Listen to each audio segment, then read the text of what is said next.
Hello, good evening, welcome everyone. Wow, it is hard to believe that we're in the last concerts.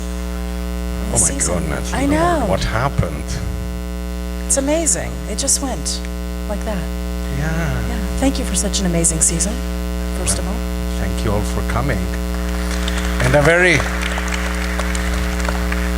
very special thank you actually to Joe.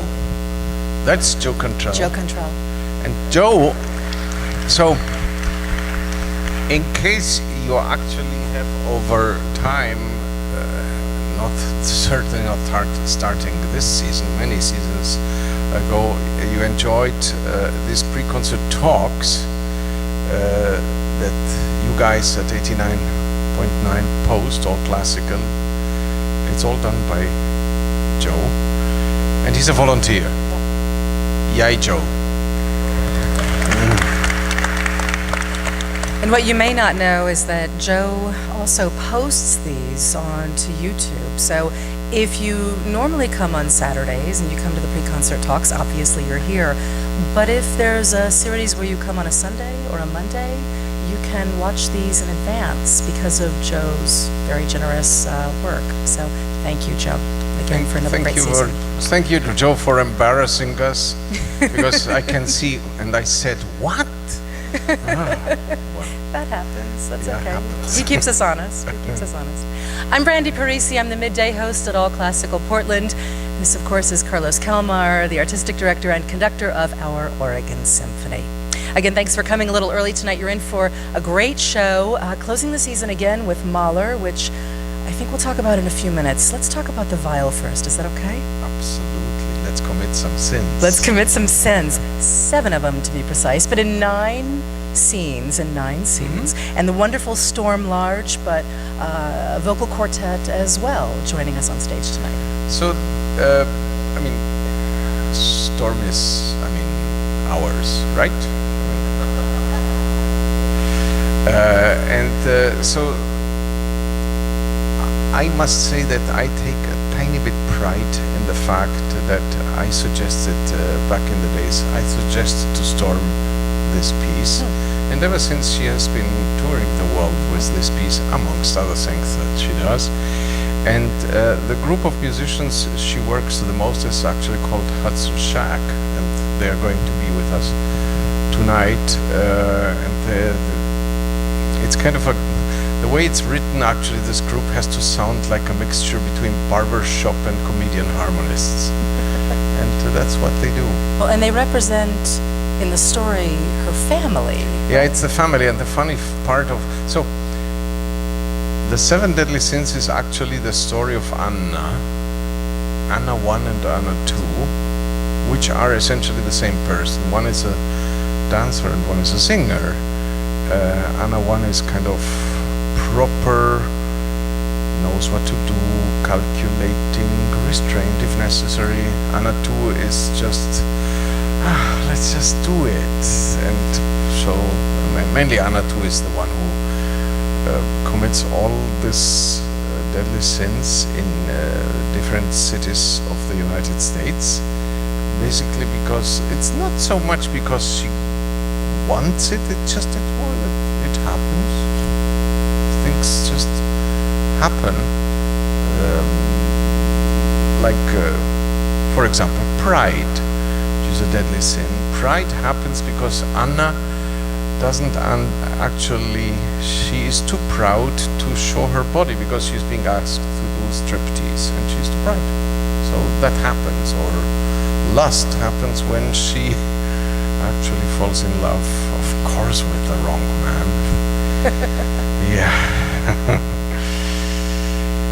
And stuff like that. Anyway, so Storm actually has added this piece to her anyway very big repertoire, and so we did this piece in I think it was 2013 for the first time, and now we are thinking let's do it again and record it, because this piece, the 7 Deadly Sins, has been recorded kind of extensively. There are many recordings out there, but I doubt that there are more than maybe 2 in English. all of them are in German. But this piece can also be done in English, so that's what we will do. And Hudson Shad, the vocal quartet, I've read that if they're not the group that has performed it the most often, they're pretty close. They've performed this many times, also all over the world. Yeah, and so essentially Hudson Shad, the family of Anna, is the family that stays home and comments on what Anna is doing. Oh my God, Anna is in Baltimore and finally got a contract. This is the piece about gluttony, in which they forbid her to eat. And they say, yeah, they forbid her to eat because in Baltimore nobody cares for somebody who looks like an hippopotamus. Now the funny part about the family is that the bass in that, which is Welber, the big guy with the beard he looks like he's from Portland, which he's not. He's actually the mother. Little things. Now this was the last collaboration between Kurt Weill and Bertolt Brecht, written right before the Holocaust, and the two were basically leaving Germany, running, going to Paris and then Switzerland, and very much like Anna's story, we're traveling and trying to find, if not resources, a different place to land. Yeah, actually the story of this is fairly interesting because it involves quite more than what you're going to see, and in a way it has, to some extent, if you use your imagination, it has something to do maybe even with the 7 deadly sins. So technically Kurt Weill and Bertolt Brecht had collaborated before very successfully in Germany. Then the Nazis came and declared them unwanted. I mean, really unwanted, because Kurt Weill, Jewish, Bertolt Brecht, left, politically really left. So we're not going. And in those times, it was even interesting that Kurt Weill once went to a gathering in which Adolf Hitler spoke. He wanted to see for himself, and he was very deeply shocked and feared for his life because actually, in that speech, Adolf Hitler named 3 very, very important people just in order to, I mean, not mock them, essentially to tell them this is not what we want. One of them was himself. One was Kurt Weill, the other was Albert Einstein, and the third was Thomas Mann. Well, yeah, it should have ended right there. And so Kurt Weill escaped to Paris, and he found there actually a fairly reasonable welcome because he was kind of famous, and a very rich person tried to put together a new ballet, and he asked him to write a piece for that. Now the reason why this rich person wanted to actually have a new ballet company is because he wanted to appease his wife, who was seeking divorce. And he thought like, well, if I spend all this money and create a ballet in which my wife, estranged wife, is going to shine, maybe she comes back to me. Didn't work, by the way. She divorced. And Kurt Weill escaped from Nazi Germany with his wife, Lotte Lenya, and that didn't work either. Nonetheless, he wrote this piece with her in mind. And at the time we're talking about, essentially Weill and Brecht were not really talking to each other anymore. They had a fallout because probably both, but especially Bertolt Brecht, was really difficult to work with. But somehow, I mean, both of them are in exile, both of them really need work. So Brecht said, okay, let's do it. And it's based on a very old medieval morality story that is now transmitted into something new. And the reason, at least from my knowledge, you might know way more than I do, why it is actually taking place in America is just because Bertolt Brecht liked the idea. That's pretty much, he liked things and to talk about cities or places. In Louisiana. Yeah. Which he has never ever visited. So the the story is Anna is from Louisiana, Yeah. and she embarks a trip in order to get money because she wants to build and buy a little house for herself and her family, the quartet that you see. And so embarks and goes into 7 different cities in the United States. Portland is not one of them. And each year she spends a year in each. And in each city she is exposed to one of the deadly sins, which takes over her life. And then as a kind of 7 years later, she returns home and has enough money. But of course she has paid a hefty price for that. But now she's back in Louisiana and can buy this little house and live there. And of course,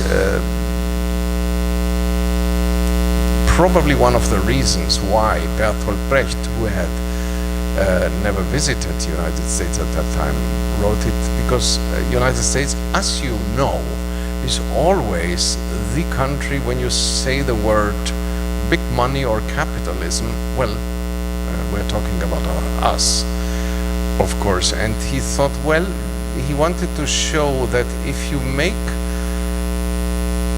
choices in life and expose yourself to things that are morally at least questionable, whether you decide I'm going there because I want all the money or whether it just happens, that is what happens. And at the end you have been exposed to all 7 deadly sins: avarice, gluttony, lust, covetousness, and etc., etc.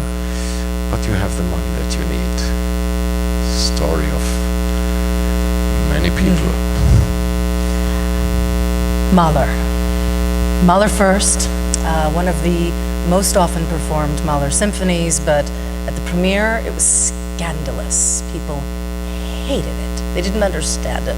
They didn't know why he gave it a program but didn't give it a program and didn't explain what the program was, and yet it of course became one of his most famous and popular symphonies. But this programmatic, not programmatic nature is one of the more interesting things about it. Well, I actually have thought, because Mahler, as you know, over the last 25 years by now, has become very, very popular.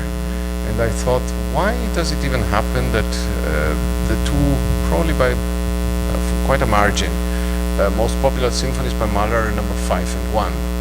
And 5, I assume that the real, I mean, I'm not talking about the quality of the piece.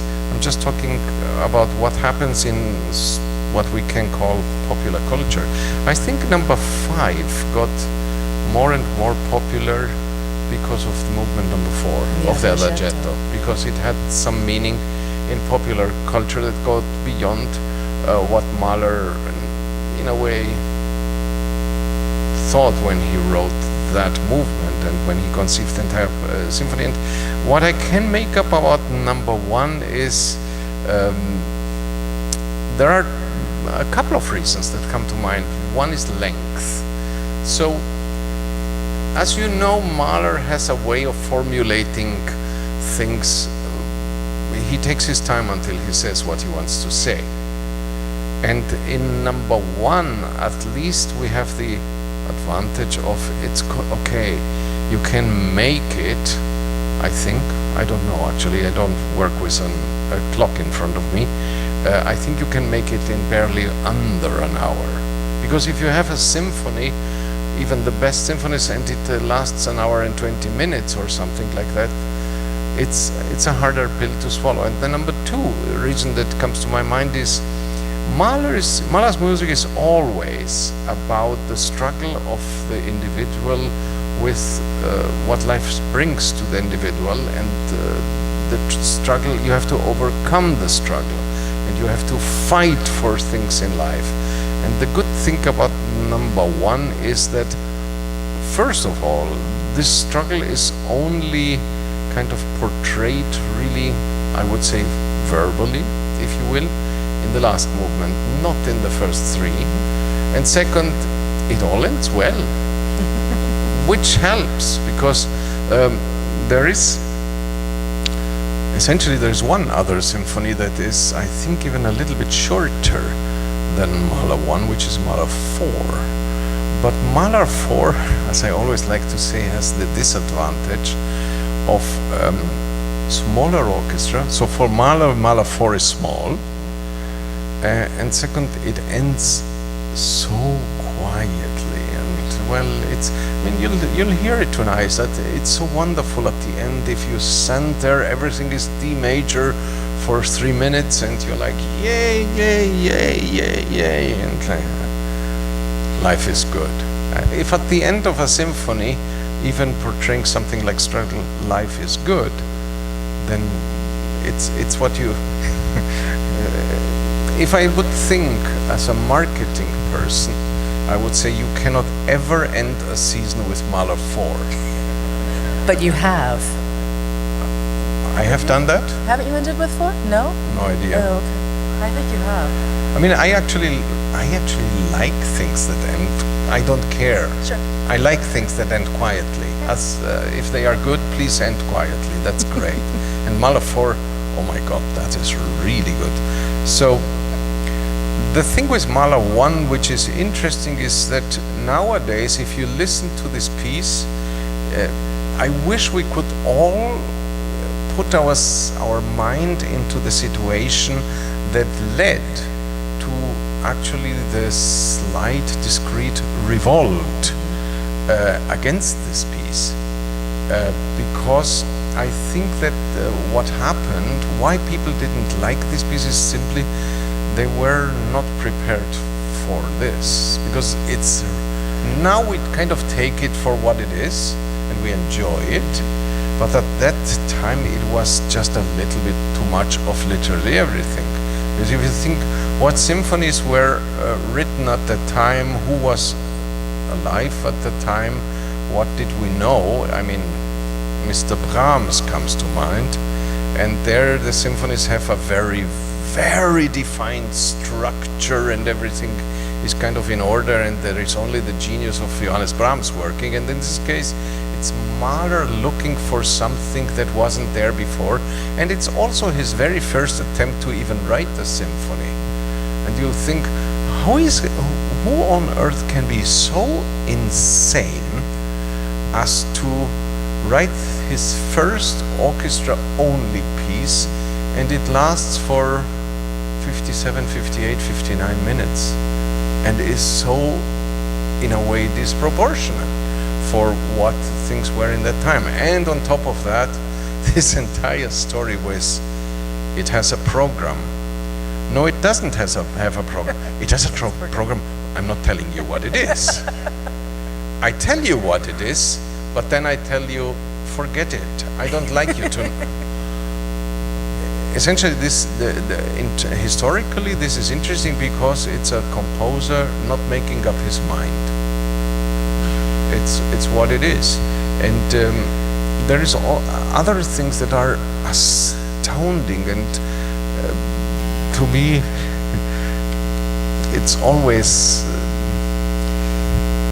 It's just astonishing what actually Mahler does. So the first thing that you are like, and I remember that the first time I heard it, and I was a little something like this tall, on a LP. Remember? Yeah, some of us remember that, right? And I remember the first thing you hear is the note A, pitched in I don't know how many, 9 octaves? 7.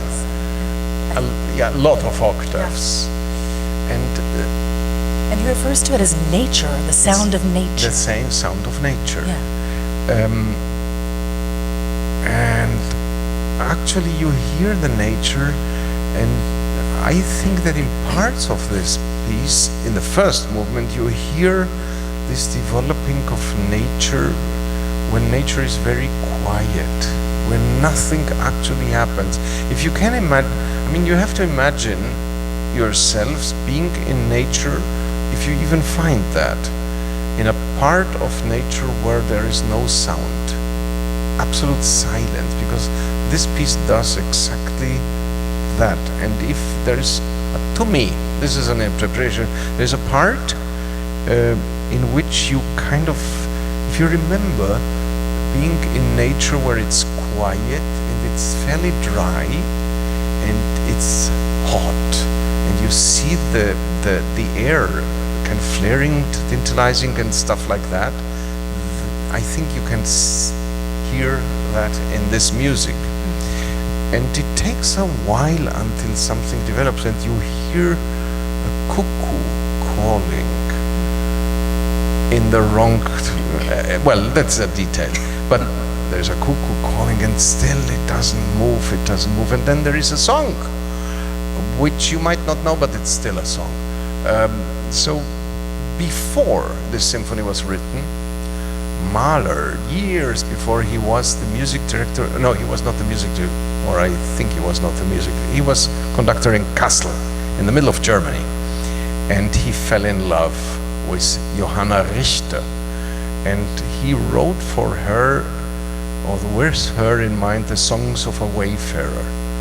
And in this symphony, he uses the second of these songs, Ging heut Morgen übers Feld, extensively in the first movement. So finally that develops and it flares up and it brings energy and then it dies down. And then it takes, I think, I don't know, 4 minutes until it builds up again, and then the music, nature explodes. And it's happy nature. It's actually good nature. It's like, yeah, this is good. And then we're done with the first movement. And then things go crazy. And things go... Crazy. Familiar themes, though, pieces that you'll recognize. Yes, and then the second movement, the scherzo, has this somehow stomping peasant life character, and then turns into something that is already giving hints to this Austrian Jewish mix that is so typical of Mahler. And then we get to movement 3, and that is what people hated. People had no clue what the hell are we going to do with that. Because, so when you grow up in Europe, or when you speak either German or French, this is a song we all know since we are this tall. Frère Jacques, dormez-vous, dormez-vous. If you recognized it by now with my bad singing, you know what I mean. So he puts that in the minor key and as a funeral march. And then, so the funeral march happens, and you're like, okay, fine. And then it's like, you have to imagine there's a funeral march, and then there is a little band of dancers, all of them half naked, just passing by. A flare of a parody. And then it goes back to the funeral march. And then the passers-by get louder and very obnoxious, and everything dies down. And then finally we get to the last movement, and the last movement unleashes energy. Oh my God, that's going to be really powerful. And that is where the struggle happens, because it is like, yes, you can relate to nature, but it's actually the human being, and this angst and anxiety and everything, and finally it dies down, and you hear this pastoral tenderness, and it breaks out, and a chorale happens, and all the things, and then it dies down again. And when it comes to the last time, that's where you see, you hear that everything is actually okay. And then the symphony ends, as we already said. Triumph. Triumph.